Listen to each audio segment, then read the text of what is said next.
it brings to light, like, what would be the steps to take to get to an opportunity to play with somebody like Paul McCartney. Now, I've offhandedly or jokingly said, people said, well, what would be your ultimate gig? And I said, well, I'd love to play drums for Adele. And not because I'm that into Adele's music, but she's pretty up there in our modern music world.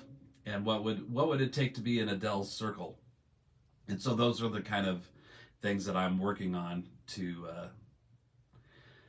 get that opportunity. Not that I would play with Adele, but maybe something along the way would open up. And I've had some prospects that have come along in the past, and I've had some recent possibilities or maybes. And sometimes those things fall through, and sometimes they sit out there for a while. But the networking part of things is really what I'm pushing for. And so I mentioned Matt Starr because I've done coaching with Matt Starr for my music career, and Matt Starr does these live videos like what I'm doing, but more seriously.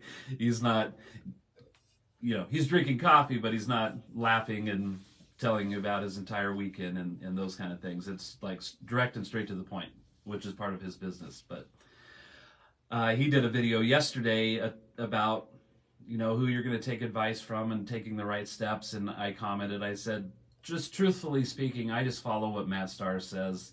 And then because of that, following his advice, I'm able to be a full-time drummer by teaching and recording and playing live. And so I'm just looking for that next opportunity to climb the ladder. And my ultimate goal is to have a national touring job, playing drums for somebody. And then hopefully that would open up doors to those other possibilities and more possibilities and more possibilities. And some of that recent discussion with some people was, would I be willing to move to Nashville? Like, would that be something I would seriously consider? And it's a great question. And one that when it came up, Mary and I kind of both were taken back just a little bit. Not that you have to live in Nashville to land a job, but I think that if you want to work and be in the recording session work heavily, then you have to be readily available, and so that might mean living in Nashville. So it's one of those topics that was brought up that as things unfold, I think I would have to seriously consider the possibility of relocating, which would be interesting since I have a 21-year-old son, a 18-year-old son, a 16-year-old son, and a 10-year-old son. And let's see, Gary's here. Gary, I always love when Gary weighs in because Gary has got so much knowledge and experience. And this is the part where I don't like my phone, where I'm trying to tap on, see more of what Gary has to say. Oh, there, it worked. Great advice as always. It always helps to be in the major music market, Nashville, LA, New York. When you are close to the action, you have more opportunities daily. It becomes a whirlwind. You will get that gig. Thanks, Gary. I appreciate that. And of course, the past few weeks we keep saying, well, let's get together. I don't think I have much going. I think I'm home this next weekend. So maybe a hang is in order and we can discuss some of this in person. That would be awesome. So anyway, back to, is this an opportunity to seriously consider? It probably is. And so it was just a topic that was brought up. And so it's one of those scenarios like, well, how does this all begin? What's the next step? So it is something that is out there. I'm not saying that I'm moving right now. But if these discussions and these opportunities started opening up doors leading that way, and that was the next logical step to take, then I would have to seriously consider how badly would I want to be in that scene. And because I don't want to just blindly move to Nashville and just sit there and go, well, what do? I don't know anybody. So it's building those relationships. So no, Jeff, I'm not moving yet. But, would moving to Nashville, would that be the step that leads to playing with Paul McCartney? I don't know. But it's, those things come up sometimes in conversation. Then you have to decide, am I willing to make that sacrifice or take that risk to go and do something? And I remember it's been a few months now in one of these Coffee with Freds, but there was some really serious discussion that happened in the thread here. Somebody had said like that was the only way that any of this could be possible is to actually live in Nashville. And I don't remember who said that, but in their opinion, that was the only thing that could happen, is to have to live in Nashville to get that gig. And so there was not a heated discussion, but a lot of opinions being thrown around. And so one of those people I talked to on the side, and I said, it was kind of funny. It was like, well, maybe there would be a group of us that rented an apartment in Nashville so that we'd have a Nashville address, and so that if we needed to go to Nashville, we'd already have somewhere to stay, or somewhere to stay as you were working there. I don't know if that's a loophole in the system, but it was a discussion that was had for sure. And it's funny because it just came up again on Sunday. This person I was talking to has some really great Nashville connections and stuff in Denver as well. Not that I have to move to Denver, but that's where these people are located.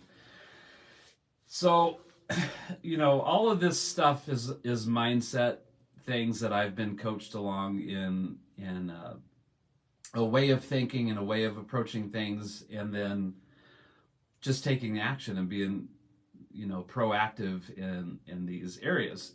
And every once in a while, I get a little too comfortable, and then stuff isn't happening, and then I get kind of back into the swing of things. And Mary and I went to breakfast yesterday and said, okay, we had all these commitments in August, going to Indianapolis and those kind of things, which took a lot of focus to go and do, and rightfully so. And now it's time to get back to our weekly meetings on this these career paths. And so coaching is one of those things that I participate in from people who are already where I want to be. And it's interesting with the coaching thing, because had I not done coaching 3 years ago, I would probably still own a landscaping business, and I would probably still be grinding it out every day thinking, okay, well, when I have a free day in my life, then I'm going to work on music. And now I work on music all the time, and I think, well, if I have a free day, I might mow the lawn. Which now the kids can definitely take care of mowing the lawn. So we got those things going. But I have a student whose parents, they do lifestyle coaching. That's part of their business. They're also involved in real estate, and but they do all this life coaching stuff for people all over the world, and they're looking at expanding their team to include other coaches. So I don't know how their business model works exactly, but they called me they called me on Thursday, I think, and said if I would be willing to participate in some coaching sessions with these new coaches that they were bringing into their team, and that it would be recorded or videoed so that they could evaluate how these coaches operate and decide if they want to bring them onto their team and be working. And so I said, okay, and it was no cost to me. It was just being available and willing to participate in this, I guess, kind of an interview process for these positions. So I have 3 coaching sessions to do. Actually, I did one yesterday, and then I'm going to do one on Thursday and one on Friday. And the one from yesterday was really interesting because this coach lives in now I can't remember for sure if it was Michigan or Minnesota. I think it was Minnesota. And he does coaching for athletes, professional athletes. That's part of his coaching world. there's a lot of similarities in coaching professional athletes versus coaching musicians. It's very competitive to be a professional athlete and be in these pro teams, whether it's NBA or NFL or whatever golf is. I don't know. What's the golfing world? John Klein's here. Good morning, John. So he coaches professional athletes, and it's still just this mindset thing and getting in front of the right people. And then these athletes want to be looked at by teams, and there's the minor league versions of these sports that they're working their way to the big time kind of thing. So there's a lot of similarities in there. If you look at the percentage of athletes versus how many of them make that as a career, it's pretty small. And I think that's probably true with the music industry as well. And I think the people that are successful in the music industry were the people that were just willing to do the work. And there's a lot of reasons to get discouraged along the way, because it's sometimes things don't go in your mind how you think they should, but maybe they just go in a way that requires more willingness to do things outside of your comfort zone. So it was a great coaching session, but he told me, because I've already had professional coaching that's led me to this point. He's like, man, you're doing all the right things. And I've had other people tell me the same thing that have been encouraging. Like, you keep doing all the right stuff. You just got to keep doing that, building that network. And so people like Gary Tackett are in my circle of people, and Gary's got a incredible resume and experience. And here he is weighing in again. Let's see if I can see more. Come on, phone. If I can do this without ending this by accident. Gary said he had moved there, that meaning Nashville, and had roommates, played in a house band, 11th Frame in Henderson with Rich Redman, Jason Aldean, is in Jason Aldean's band, I think, is what he's saying. I can't get it to click. Oh, there it goes. It's like when it suddenly works, I think something's wrong. Scotty Simpson, Travis Tritt. We were all there trying to get an artist's gig, and it happened. With your talent, work ethic, and good looks, you should be on the road quickly. Thank you, sir. Especially the good looks. Speaking of good looks, Mark Grubert, our bass player in Glyph Miller Band, has a picture from us playing a gig recently, and he zoomed in on me, and I have my sunglasses on because the sun was setting and it was blinding.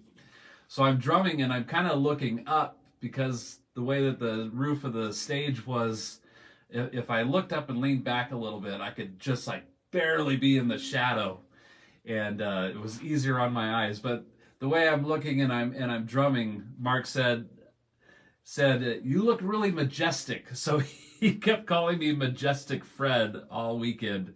And so I kept taking pictures where I'm being majestic. Well, anyway, back to the story. Yes, thank you, Gary. I appreciate that. And that's a great compliment. Thank you. I appreciate that. John Klein is here. John, if I didn't say hi a moment ago, I meant to.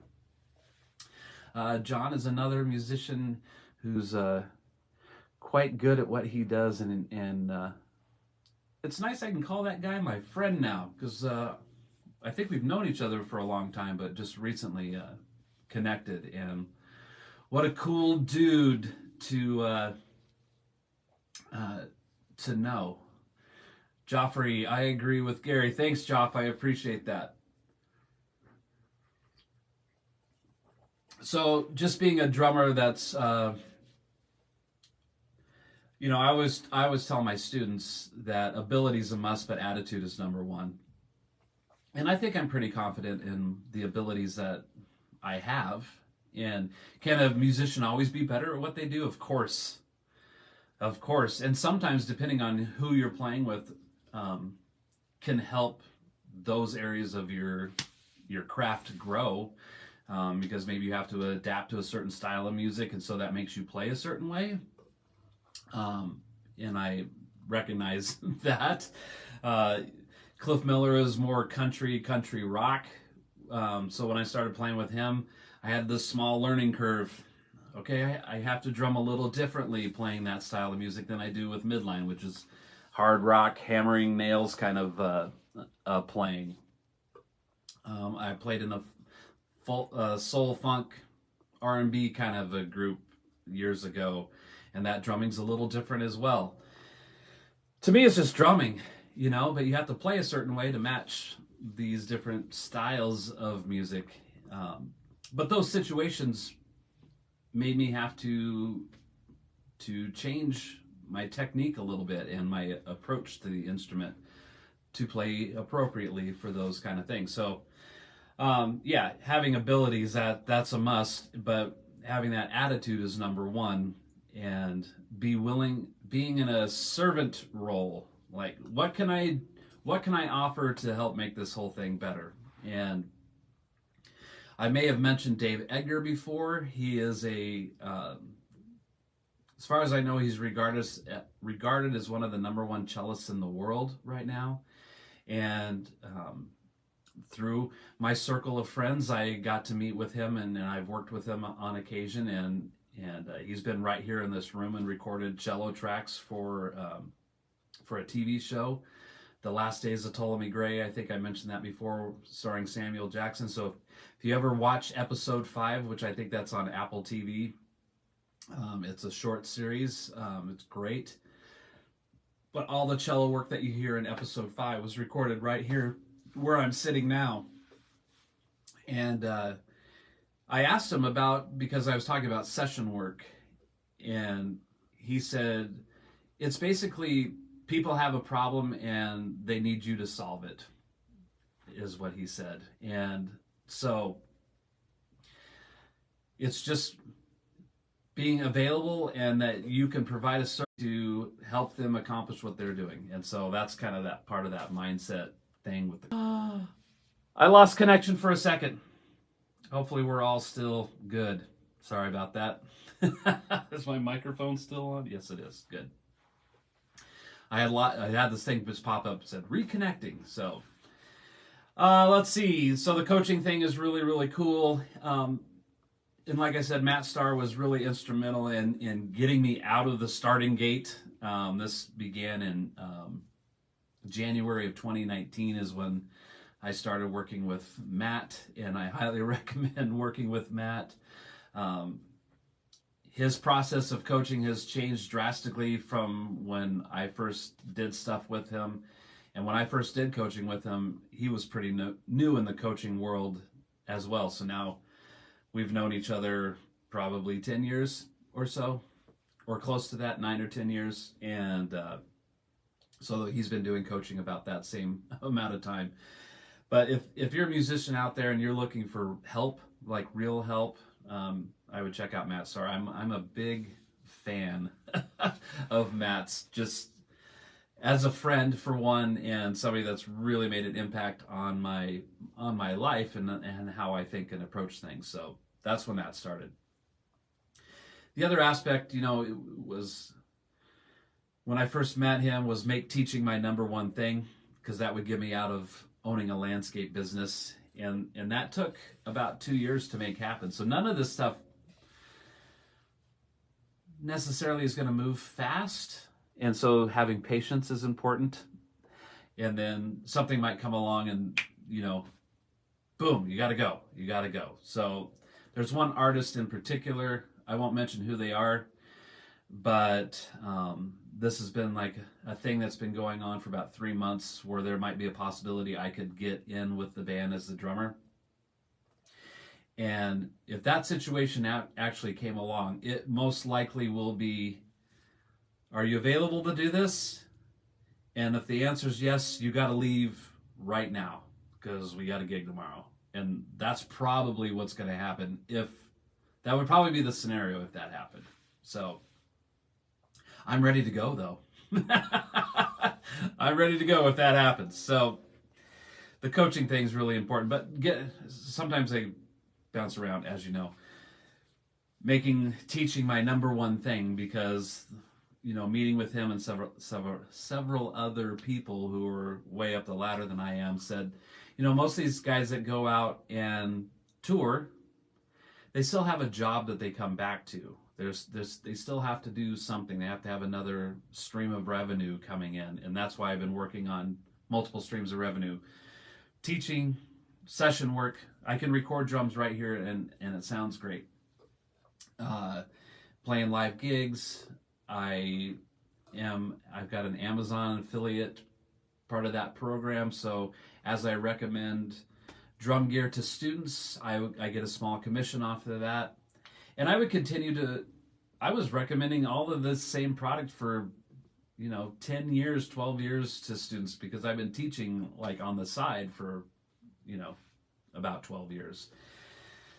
So now, just through that recommendation, I've created another stream of revenue for myself. And there is a Facebook group called the Drummer Education Connection group. And they have, it's a handful of pretty well-known drummers who teach drum lessons. And I pay attention to that group. Not that I'm in, like, at the top of it, I'm just a participant in it. And so one of those guys is a hired gun drummer, and he tours. But he was doing some live videos from the road last week. And he was doing these videos on teaching drum lessons while he was on tour. So from his hotel room, he's got his little setup of a drum pad, a quiet cymbal. He's got this portable music stand, his iPad, and a headset, and he's teaching from the road. So I had commented on this video that I would be really interested in being able to have a phone call conversation with him and get a little bit more information on how that works, mostly from a technical aspect, because I'm not looking for information on how to teach or what to teach, because I feel I have that pretty well dialed in at this point. Not that I'm not open to other ideas, but so I messaged him. I messaged on the Facebook Live he was doing, and then he's told me to message him, so I messaged him and introduced myself and sent him my website. He sent me his website, exchanged phone numbers, and so now I'm going to have a phone call conversation with him tomorrow morning, and he's going to help line me out on what I would need to do to be able to teach drum lessons from the road. So let me rephrase that. When I get that opportunity to go on the road with somebody, I can still keep my students going and be interactive with them. It would just be online. So to answer Joffrey Stone's question, I might be going somewhere, but I'm not leaving anybody behind. So that's really cool. So it's just, looking at all of these things from different angles so that I can still be of service to my students and all of those kind of things. And also, if I got a session gig somewhere, then you start looking at studios that are located wherever I would be and still be able to work. So it's kind of not a scenario of you have to be only dedicated to this one thing. However, if I were to land the Paul McCartney gig, and I'm just using him as an example because the drummer that he has now is fantastic, and I don't see Abe Laborel Jr. going anywhere. But that would be one of those gigs that probably financially you wouldn't have to have those other things going on in the background. So, we'll just see what the circumstances end up being. But that's my story, and I'm sticking to it. I think my coffee's still somewhat got some life here.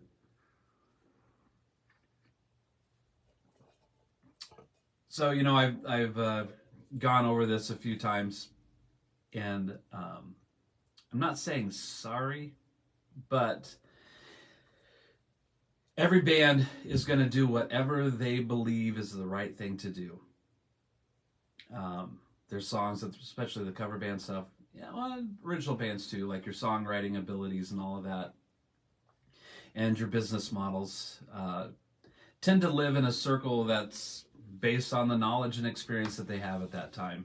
And, it comes down to, how many people are in your band, how well does everybody in the band play and get along. Do you want to have an iPad on stage or a music stand, or are you going to commit this stuff to memory? What shoes are you going to wear? You're never gonna see me on stage wearing these shoes. It's never gonna happen. These are not stage shoes. These are extremely comfortable shoes, and I frequently go on walks around my neighborhood, and they're just super comfortable to have on as I'm just going about my day-to-day stuff. But these, other than maybe sound check, these will not be part of a live performance, ever. That's my belief. Does it have to be your belief? No, it doesn't. Most definitely doesn't have to be part of your belief. But your belief system or your way of thinking may limit your possibilities on what's available or what you can grow into. So, kind of reinforcing Matt Starr's thing is that, he's dealing with coaching clients that are all over the world and all over the United States, but there's a lot of similarities just across the board on what people think is important. I'm going to wait to wear better shoes and I'll change my shoes if I play with Paul McCartney. Well, if you don't change your way of thinking now, Paul McCartney's never going to be in the picture. So that was his point. So I just think about those kind of things all the time as I'm moving forward with my career, and it's just tweaking my mindset now at this point, and taking advice from those people that I respect and who have done way more than I have and are continuing to do those kind of things. So I think that's pretty much what I wanted to get into today's discussion. Let me go back through some of these real quick. And of course, some people catch this on the replay, and then I'll go back and see. Jeff says, Joff. Sometimes I say Jeff. Joff, you probably get up that all the time, people wanting to call you Jeff, right? Well, I can say, I once took drum lessons from Paul McCartney's drummer. You know what? I would love it if you could make that claim too. I would love it if you could make that claim too. But, I've mentioned Tesla many times. I just love the band Tesla. And Troy Luccketta stepped away from the band. I'm not in that circle, so I can't tell you the reasons why that he's not there, except that I am friends with Troy Luccketta on Facebook and pay attention, to what he's doing occasionally. And I know that it feels like it's been about 2 years ago that he said he was taking about a 2-year break from playing with Tesla. So those opportunities do happen. They do come along. You just never know when they're going to happen. So my desire at this point is that I can be on the radar and be on people's minds, that when something like that would come along, I would know enough of the right people that would say, oh man, Troy's leaving the band. You know who? You guys know Fred? Fred would be perfect for this. So that's the point that I want to be in. They currently have Steve Brown drumming for Tesla, and he's a great drummer. I didn't really know much about him, but I did find out recently it's Mick Brown's brother. And Mick Brown was the drummer for Dokken, which I was a huge Dokken fan growing up, and he played with Lynch Mob and different groups like that. So it's his brother Steve that's drumming for Tesla now. So, I know that Joey Kramer hasn't been playing with Aerosmith. That's another gig that, you find out about too late. So it's just getting into the circles of the right people that, the world gets pretty connected and smaller, you realize how many people know other people that are in that world. And so I'm just trying to get on the inside circle with these people. So, let's see. Anthony, you're just tuning in. How you doing, man? Hope things are going great. Well, if you guys ever got comments or questions, just go ahead and post them. I'll get back to you throughout the day. It's pretty awesome. Thanks for hanging with me. I'm going to wrap this up, and looks like I have time to walk with Jude down to the bus stop here in a few minutes and kick off this day.